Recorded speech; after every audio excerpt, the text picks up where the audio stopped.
देखिए यहाँ पर समस्थानिक, संभारिक और समन्यूट्रॉनिक क्या होता है, यानी आइसोटोप, आइसोबार और आइसोटोन क्या होता है। समस्थानिक यानी सम मिस बराबर, सम तो सभी में है। समस्थानिक जिस परमाणु में परमाणु संख्या यानी एटॉमिक नंबर बराबर रहे, सेम रहे, उसे समस्थानिक कह देंगे।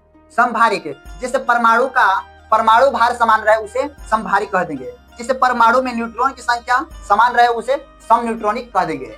समस्थानिक का एग्जाम्पल का बात कहा जाए तो जो हमारा पहला तत्व हाइड्रोजन है, हाइड्रोजन का 3 समस्थानिक होता है। इन तीनों समस्थानिक का अलग अलग नाम है। पहला समस्थानिक का नाम है पोट्रियम, दूसरा समस्थानिक का नाम है ड्यूटेरियम, तीसरा समस्थानिक का नाम है ट्राइटियम। जो पहला समस्थानिक जो हाइड्रोजन है, जिसका परमाणु द्रव्यमान 1 है, यह जल के सूत्र में प्रयोग होता है H2O में। इसमें न्यूट्रॉन की संख्या नहीं पाया जाता है। देखिए आप परमाणु द्रव्यमान में से परमाणु संख्या घटाइएगा तो न्यूट्रॉन की संख्या 0 आएगा, यानी इसमें न्यूट्रॉन की संख्या नहीं होता है। जो हमारा दूसरा देख रहे हैं ड्यूटेरियम, ड्यूटेरियम भारी जल के सूत्र में प्रयोग होता है D2O। जो हमारा तीसरा समस्थानिक है ट्राइटियम, ट्राइटियम क्या है, यह रेडियो एक्टिव तत्व है, इसलिए ये क्या है, अनस्टेबल है।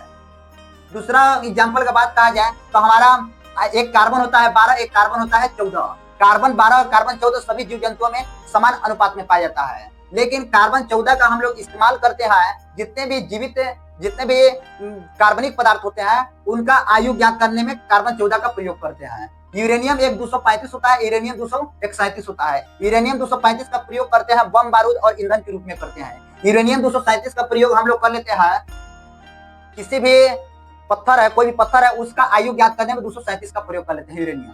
समभारिक क्या होता है, समभारिक बता दिया है क्या होता है, जिसका परमाणु द्रव्यमान सेम हो उसे समभारिक कह देंगे। देखिए आर्गन, पोटेशियम और कैल्शियम, इनका परमाणु संख्या अलग अलग है, लेकिन परमाणु द्रव्यमान देख रहे हैं 40 है, सबका सेम है।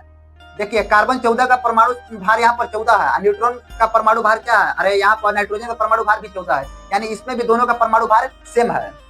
ये समस्थानिक संभारिक का उदाहरण आ जाएगा। समन्यूट्रॉनिक देखा जाए तो यहाँ पर देख रहे हैं ब्रोन और कार्बन देख रहा है, तो यहाँ पर न्यूट्रॉन की संख्या निकाला जाए तो 11 में से 5 घटाइएगा 6 हो जाएगा। अब 12 में से 6 घटाइएगा 6 हो जाएगा, यानी इसमें देख रहे हैं न्यूट्रॉन की संख्या क्या है, समान है, इसलिए समन्यूट्रॉनिक का ही उदाहरण हो जाएगा। अगर एक और उदाहरण कहा जाए तो यहाँ पर एक और उदाहरण हो जाएगा जो हाइड्रोजन का तीसरा समस्थानिक है, और यहाँ पर एक आता है हीलियम का परमाणु भार 4 होता है। अगर इसमें न्यूट्रॉन की संख्या निकाला जाए तो 2 हो जाएगा, इसमें न्यूट्रॉन की संख्या 2 हो जाएगा, यानी यह भी समन्यूट्रॉनिक का उदाहरण हो जाएगा। आपको समझ में आया होगा। जय हिंद।